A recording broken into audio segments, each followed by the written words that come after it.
guys, welcome back to my channel, and I hope you guys are all doing well. Or if you're listening on Spotify or Apple Podcasts, then hello and welcome back to another episode of Positively Me. If you're watching my YouTube, then you'll see that I have my microphone here because I'm actually recording this as a podcast and also as a YouTube video, so I'm basically gonna have to edit this twice, which is like so fine. But I just thought that as I'm doing Vlogmas on YouTube, I really wanted to get in a video that I can talk about all things about food and food struggles and body image and that sort of topic of conversation. I really wanted to tap into that over on my YouTube, but it's also something that I really wanted to talk about on my podcast, and I didn't want to feel like I had to make two different types of content, as I wanted to make sure that I was mentioning every point that I feel like is important to mention on both platforms. So I just thought, why not record it at the same time? I don't want this to be super long where I'm just kind of like rabbiting on and it's boring for you guys to listen to or watch. I just kind of want this piece of content to be there for you, to just simply be the reminder and a tool for you to like refer back to if you need that extra bit of reassurance or if you need that reminder over this Christmas period. So if it wasn't obvious already by the title of this video and also by the way that I've introed this segment, I'm basically going to be talking about food struggles around this time of year and how we can go about that, how we can try and enjoy Christmas to the maximum, and how we can try and minimize that food noise, and how we can go about this time of year and not let our disordered eating, our eating disorder, our food struggles, our body image issues to take over, you know, because this time of year can be so difficult for so many people. And talking from experience, I remember from when I was in the depths of my eating disorder and how the day of Christmas was, you know, massively ruined, not only for me but like the people around me and the people that I was spending Christmas Day with, as it was such a stressful time. And you know, when you're stressed, that's putting stress onto other people, and that's really hard because then everybody else feels on edge as well. And like, whilst that was never my fault, unfortunately, like that was the fact of the situation. But not only just on Christmas Day, but the Christmas period, you know, there might be more social occasions, you might be spending more time with more family that you don't see for the rest of the year, there might be more things that involve food, people might be baking, people might be, you know, there's just a lot more things that might be happening that you'll put into situations where you're not in your comfort zone. So I do have a little book where I've literally just written down like little bullet points. So I'm just going to be referring back to that because I wanted to make sure that I mentioned everything that I wanted to and didn't miss anything out, because it would be so typical of me to like literally record all of this and then like 10 hours later I'll be lying in bed and I'll be like, oh my god, I literally missed out like such an important key point that I would love for you guys to hear. I first of all just want to give you guys the reminder that it's okay to be out of routine over this Christmas period in life and also with your food. Like, I know there's a lot of people that might have their kind of like everyday foods that feel safe and comfortable for them to eat. And just because you're used to eating the same foods every day, or you're used to being in a routine with your food and eating at the same times, doesn't mean that over this Christmas period or on Christmas Day that needs to be followed if you feel like you can. But also in the same breath, before I kind of go into all these points, I do want to make it clear that like, if you're somebody that has been put onto a plan or you are following some sort of food plan and that already feels like a big enough challenge for you, please don't take these points as something that maybe you should take into consideration. Like, if you're already challenging yourself enough by following a plan and that already feels hard enough for you, and you think it would be harder for you to go off that plan and take on these pieces of advice from this video or podcast, then don't do it. I think there'll be a lot of pressure to like join in and all this stuff, but if you go into it with the mindset, actually I'm gonna follow my plan because this is already challenging enough for me, I'm already challenging my food fears, I'm already upping my calories, I'm already eating at different times that feel comfortable for me, I'm already eating different types of foods. This is just one year out of many, and if this is what is working for you so that in future Christmases you can have the Christmases that you can have complete food freedom and this is what's working for you, then I think personally it might be best to just stick with that. But you might be on a plan and you might think, do you know what, I'm actually not enjoying this plan, I actually just want to let go of it all and I just want to have complete food freedom. Or you might be on a food plan and you might be thinking, yeah, it's working and it's fine and it's already a challenge, but I actually feel ready to like give a bigger challenge a go or a different challenge a go. So yeah, please take all of these pieces of advice with a pinch of salt, and I think that goes with everything that I talk about. It's always going to be like relative to the person to who's listening to this. So if you feel like some points might work for you, some might not, then that's okay. Like, we're all different, and I think that's what you need to remember throughout this Christmas period as well, but also while you're listening to this. So yeah, it's okay to be out of routine. It's okay to go off your plan. It's okay to try new foods. It's okay to eat foods at different times. It's okay to eat more than what you're used to. And not only is it okay to do that now, but it's also actually okay to take that into the rest of your life and the new year. Like, it's okay to not have set times to eat. It's okay to let go of that number you have in your head that you'd like to eat the amount of every day. It's okay to eat different foods every day for good, not just over the Christmas period. It's also okay to eat socially and not just when you're hungry. I think it's so nailed into us that it's like, oh, eat intuitively. And I think eating intuitively can come from a place of people thinking, oh, well, when I'm hungry, I must eat. But also being intuitive is also like, when I mentally want something, that's also intuitive, because else I'm declining something that my body is asking for. So if something comes up and you're like, oh my God, that donut looks amazing, or like, oh my goodness, like someone just randomly baked some brownies and I've just had my lunch and I'm actually so full, but actually that looks really good and I'd really like 1 or 2 or 3 or whatever of those brownies, then you're also allowed to eat that just because it's fun and you want it and you'll enjoy it and it looks good and it tastes good and you fancy it. And it's also okay to eat out socially when you're going out for meals and to eat in a group because it's a social thing to do. It doesn't have to just be because your tummy is rumbling and it feels empty and it's been a long time since you've last eaten. It's also okay to miss workouts. You know, I think this time of year is massively a time to recharge. It's massively a time to be cozy, spend time with loved ones, look after yourself, and be in pajamas for as long as you want every day. Like, you know, that's gonna look different for everybody. Some people might feel their best by hitting all of their workouts and being active, and that's fine. That might recharge them. But if it's actually draining you and it's becoming something that feels like a chore and you'd actually rather just have a cozy day in and watch films, then that's also okay. I give you full permission to just let go of that guilt. Let go of the guilt of eating more food than what you're used to, eating different foods to what you're used to, not being as active as what you might usually be or as much as you'd like to be. Just giving yourself full permission to be okay with that is where the start of this food freedom journey can begin, or at least the food freedom journey for this Christmas time can begin. Maybe this is the time to start your food freedom journey for good and take it into the new year and as a new thing that you're doing. You know, this might be your time to start recovery. And for me personally, I didn't go on a plan because that just was a bit triggering for me. I did start to like up my calories in a way that I was still tracking, which I don't think you can fully recover by tracking the whole journey. But for me, it just kind of gave me a little bit of control still while still introducing more food. So it gave me that like comfort zone of tracking, but it was still challenging because I was like introducing more food until it got to the point where I was like, okay, I've been tracking long enough. I've got used to eating bigger amounts of food. Do you know what? I'm just gonna let go of all that control and I'm just gonna give myself full permission to just go all in. And for me, going all in completely changed my life for the better, like massively. And going all in basically just means I listen to my physical and mental hunger unconditionally. No matter how much I'd eaten, no matter what time of day it was, no matter what types of food I'd eaten, if I literally felt so full to the point where I literally felt like I was gonna be sick, like, and I was still thinking of a burger, like I'd just have the burger. And it does come to the point where you do feel fully satisfied, and it doesn't feel like you will, but every time you honor your hunger cue or your hunger signal, whether that's physically or mentally, your body is going to grow trust in yourself, and you won't have so much food noise because it will realize that when it's asking you for something, you actually give it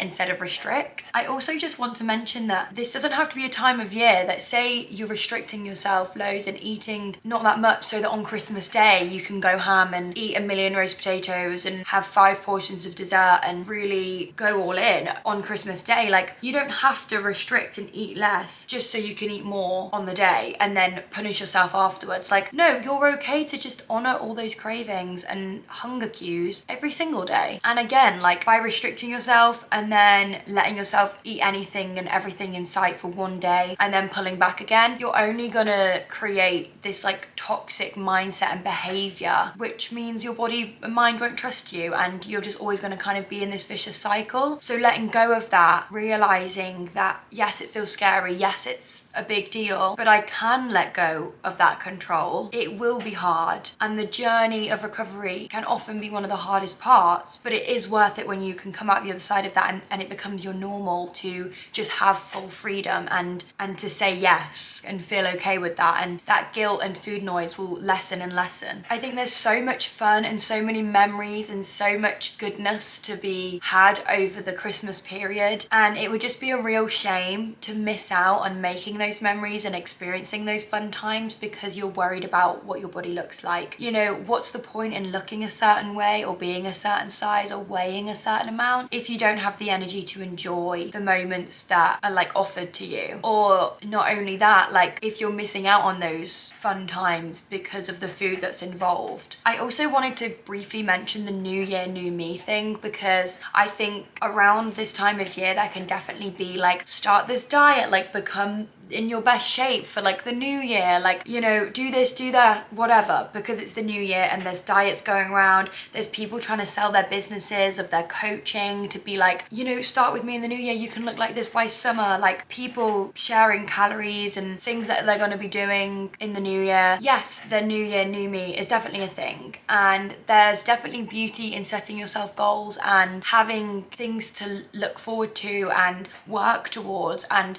I never think that you guys should stop aiming towards things, but I think that as soon as you have the mindset of like, okay, when I start 2024, I'm going to be really strict with myself, I'm going to, you know, start tracking, I'm going to start going to the gym, it's like you can go in full force, really actually end up knocking yourself back, because yeah, you might be able to maintain that for a certain amount of time, but then it will come to a time where actually you'll be doing yourself a disservice because it will be so hard to maintain, and then you'll just feel guilty for not being able to keep up with the goal that you set for yourself. Just because other people are setting goals for themselves to lose X amount of weight or to look a certain way by summer, or they're going on this diet or whatever, doesn't mean that you have to as well. We're all different and we've all had our own experiences in this world. They might not react a certain way to that, but you know yourself well enough to know how you will react to that certain diet or whatever it is that they're trying to achieve. They also might not react well to it, but just because it's not good for them doesn't mean that you should also do something that's not good for you. Over the Christmas period, you might also see a lot more family or people that you haven't seen for the last year or something, and I think that can be really worrying because you might have had a bad experience with people commenting on, you know, the way that you eat, or like the food that you're eating, or the amount that you're eating, or the way that you look, or the year that you've had, or you might just really overthink and worry about what could potentially happen or be said when around like these people that you've not seen for a long time. But I think you just really need to remind yourself, and I know it can be much harder said than done, no, much easier said than done. These people will never fully know what you've been through because they are not you. They have not experienced your life. You are truly the only person that knows 100% of what you feel and what you've been through. Absolutely everything that anybody says has to be taken with a pinch of salt because they are not you and they have not experienced what you have experienced and how you are feeling. And that's so important to remind yourself and to be there for yourself and almost look after yourself as if you are 5-year-old you. You would hate for someone to comment on something and for it to truly upset you. Like, hug yourself and be there for yourself and remind yourself that actually that comment doesn't need to get to me. That comment is invalid. Yes, they said the words, but I'm actually just going to completely remove the meaning from it because I know what I'm doing. And yes, this might have happened. I might have fallen into the trap of this. I might have struggled this year, but also that doesn't have to define the rest of my life. And I don't need to sit here and like take that from people. Like, I am going to look after myself and it's not my fault that I've struggled and I don't need to be made to feel bad for that. Just because people might have an opinion, and yes, they're allowed to have an opinion, but that doesn't mean that that opinion actually needs to determine how we feel or how we now go about our lives. It might also be really valuable to you might feel comfortable enough, but if you don't feel comfortable enough to do it yourself, you could ask a family member to, you know, say to these people that are going to be spending time with you over the Christmas period, to just say, do you know what, would you mind just making sure not to comment on any of the struggles that you might have had, or any of the body image struggles that you might have had, or any food issues you might have had, or comment on the way that you look or the way that you're doing anything, just to completely kind of get rid of that whole worry on the time that you're spending with them, to know that that's already been said and that hopefully won't have to be as big of a concern for you, knowing that it's kind of been like, okay, please don't do this because it's not going to make the situation better. So yeah, it might feel more comfortable for you to just ask someone to say that to who you might be spending time with, just for them to know that that is your boundary and that isn't going to help, and also for you to go into it feeling more comfortable, knowing that, oh gosh, is someone going to say something? I'm on edge waiting for somebody to say something about something. And then I just have a few reminders, and I'm just going to read them off my book. So it's okay just to eat for enjoyment and not for nourishment. It doesn't have to have protein and veggies and whatever and whatever, whatever. No, you can just eat a chocolate Yule log because you just want chocolate Yule log with ice cream and chocolate sprinkled on top and chocolate sauce. Like, that is fine. And you're allowed to have multiple servings of that if you want. If that is what your body is asking for, then let your body do what it needs to do. It also takes a lot for your body to change. So if you're eating more than what you're usually comfortable with over this Christmas period, remember that it actually is going to take a lot more than just a couple of weeks worth of extra food. Like, you're not going to wake up and all of a sudden be this like completely different person. Yes, you might hold a bit of water weight, but actually that isn't like real weight. That will end up going. But even so, I think even mentioning that point just kind of makes the fact that weight gain seems bad. But I know that in a lot of people's eyes, weight gain is bad. So I did just want to mention that because that can be a scary thing and makes people not want to kind of like eat these foods or eat the amount of food. But I just want to remind you that actually, first of all, weight gain isn't bad. It really isn't bad. It actually brought me back to life and gave me my entire life back and my mental health and enjoyment and energy and everything. I have so many videos and podcasts on what weight gain has brought me. So weight gain is definitely not a bad thing. And weight gain is also just a part of life. We go up and down, our bodies change, we're human, we're not robots, we're not dolls, we're human, it's fine. Third of all, it actually takes a hell of a lot for your body to change, to be noticeable. Let's just remember that if you want that dessert, you're not going to wake up looking like a completely different person, okay? So it's going to take more than a couple of weeks worth of eating to make you look different, okay? A little reminder not to punish yourself after the Christmas period, or to think like, oh, I'm just going to go crazy with food and eat whatever I want because in the new year I'm going to go on a diet. Like, no, like, we're not doing this and giving ourselves freedom and honoring our hunger and cravings from a point of it's okay because I'm going to do this, because I'm going to track afterwards. Like, no, we're doing it from a place of love. And I think doing it from a place of like where you're going to be tracking and punishing yourself afterwards is quite toxic, and doing that from a place of not accepting yourself for the way that you are. If you want to be in a toxic, vicious cycle, then that would be the route of restricting, allowing yourself loads, restricting, allowing yourself loads. And the longer you're in that cycle, the harder it is to get out of it. But the sooner we break that cycle, yes, it's going to be hard, but it'll be harder if you left it even longer. Yes, it's going to be hard, but it's going to be worth it. You don't have to have the validation in your mind that you're going to do something about the extra weight you gained over Christmas in order to eat the food that you want, you know? And just because others might be punishing themselves, you know, that whole New Year, New Me diet, whatever, doesn't mean that you have to. You know, listen to your body. The more you listen to your body, the more your body will trust you. Your body knows what it's doing. The more that we ignore our hunger cues and our food noise, the more food noise and hunger that we're going to have. Wouldn't it just be great to just lessen that and quieten it and have less thoughts and let those thoughts have less control over us? We've got to take that control back. Yes, the thoughts might be there. Our brain might be telling us, don't eat that. You've already had too much today. You need to go and work off the calories you've just eaten. But that doesn't mean we actually have to do that. Yes, the thoughts can be there, but we can act oppositely to what those thoughts are telling us and show our brain that actually, no, we are in control. Yes, you can be there, but I'm not going to listen to you. And eventually they'll be like, fine.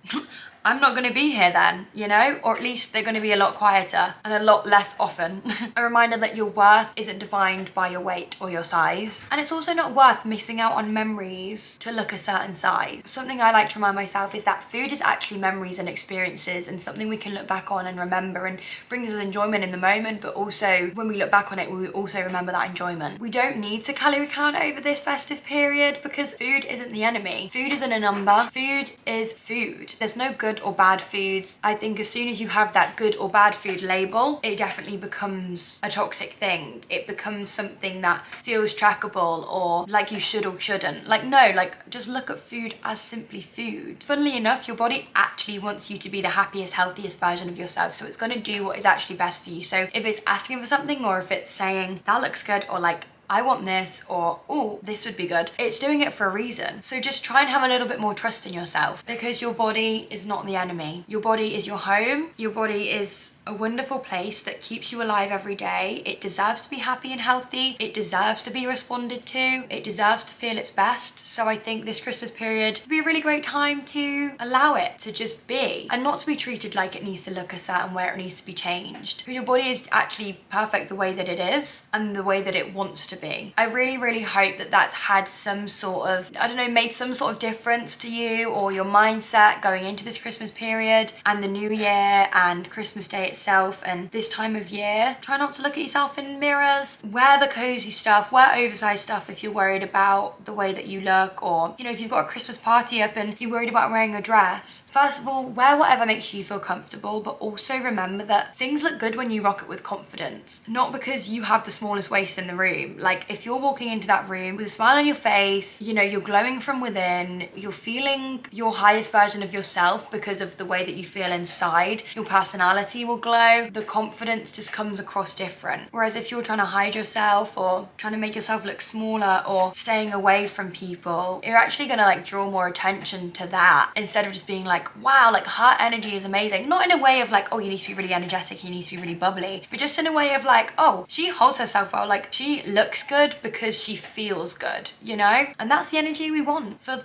forever, to be honest. I hope this has added some value to your day and to your month. If it has, please like, comment, subscribe, or give me a 5-star review if you're listening on Spotify or Apple Podcasts. I love you all so, so much, and I really, really, really appreciate every single one of you. I know some of you watch my videos and listen to my podcasts for the topic of this type of conversation, but you also listen to me and watch me for other reasons. So I hope that I've reached the right audience today. Have the best week ever and have the most wonderful Christmas time, because life is fragile. You know, I got into a near fatal car accident a few years ago and I never thought that could have been me, and I was so lucky to still be here. But life is too short to worry about what we look like. It's about what we feel like. It's about the life that we live and the experiences that we make and the memories that we have. Why not go and make yourself proud and create the life that you love? I love you guys. Thank you for watching and listening, and I will hopefully see you in the next one. See ya.